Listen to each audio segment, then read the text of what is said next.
soal nomor 1.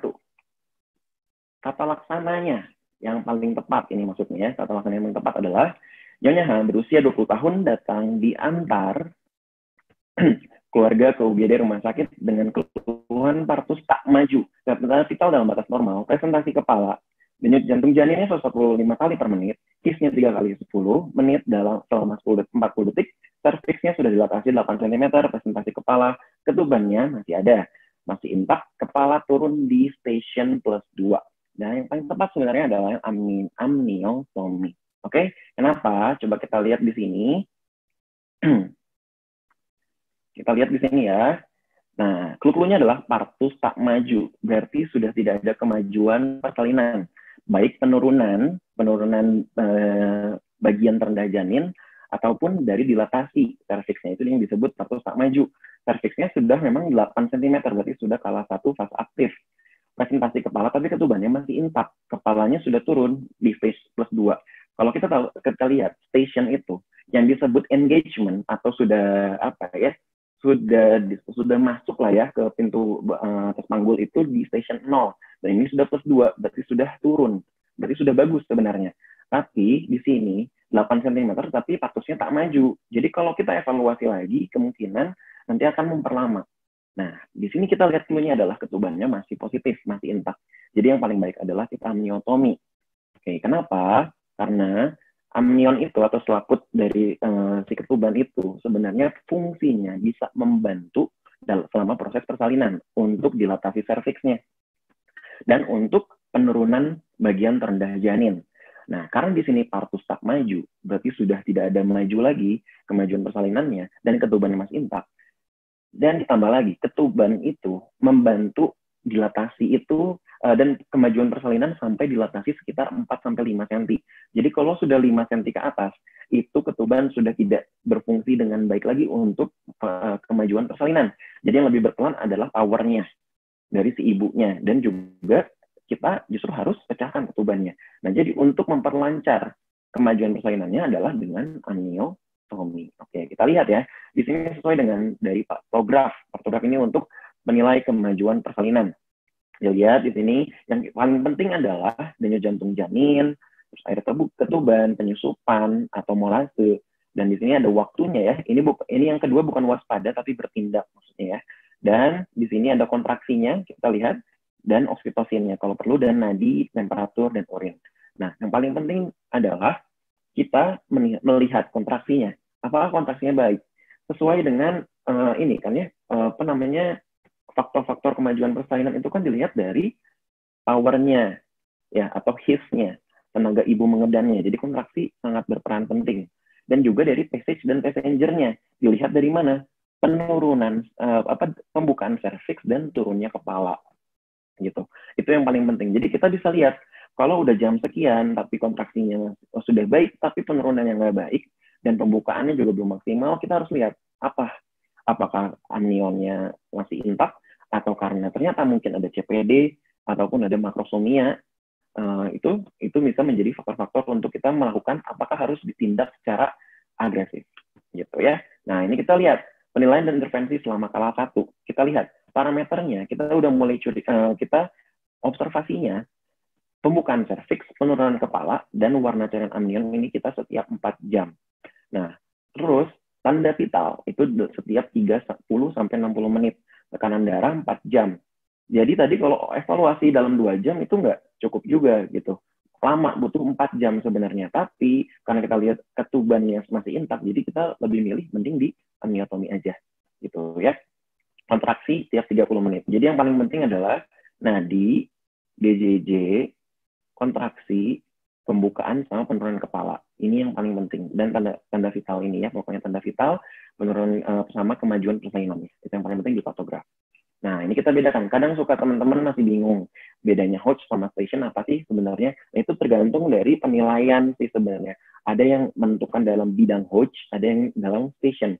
Kalau station, kita patokannya adalah dari si linea interspinarum. Yang gini. Sorry. Jadi yang ada tajamnya, tonjolan di samping.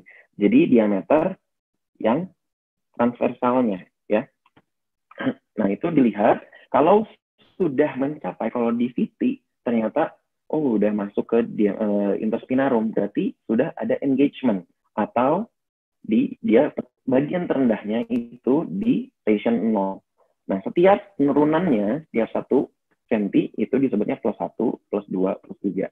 Ataupun sebaliknya, di atasnya dari 1 cm dari di atas interspinarum itu minus 1, minus 2, minus 3. Dan kalau Hodge, ini patokannya adalah dari di linea ininya, dari di atas bidang promontoriumnya, ini promontorium, sama di atas simfisis, itu berarti Hodge 1, di bawah simfisis ke promontorium ini Hodge 2, Hodge 3 berarti di daerah yang ini diameter interspinarum ya. Jadi kalau Hodge 2 itu sama dengan station 0, karena sama aja, dari di bawah simfisis sampai ke sini itu tuh maksudnya adalah sampai ke linea interspinarum gitu ya.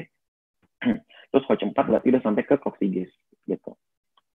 Nah, ini kala-kala persalinan, teman-teman, ini udah sering banget, kala 1 sampai kala 4 ya. Dan kala persalinan ini dibagi ada fase laten sama fase aktif.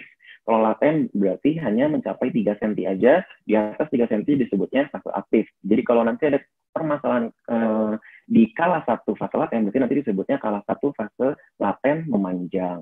Atau kala 1 fase aktif memanjang. Itu untuk diagnosisnya.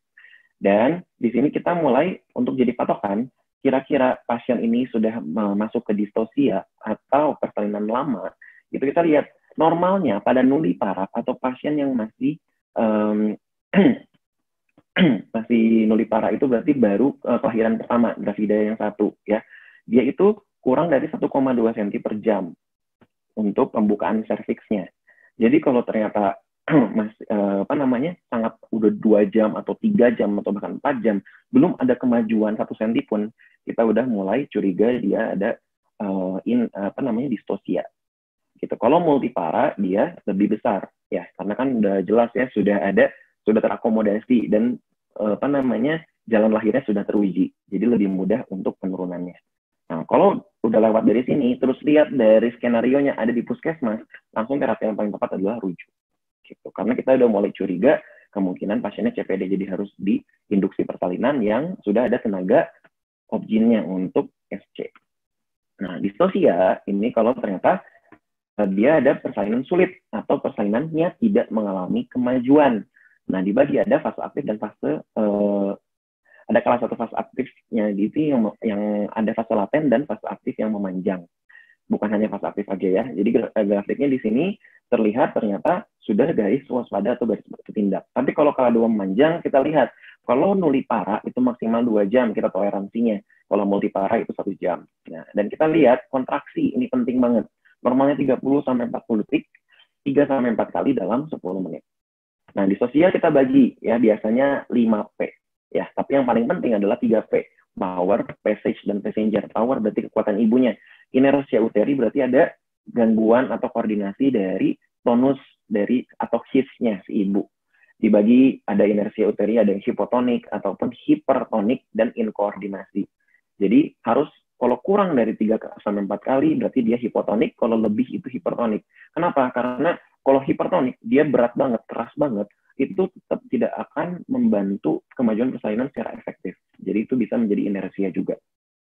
Dan passage-nya adalah CPD. Passage itu adalah si ruangnya atau si ibunya.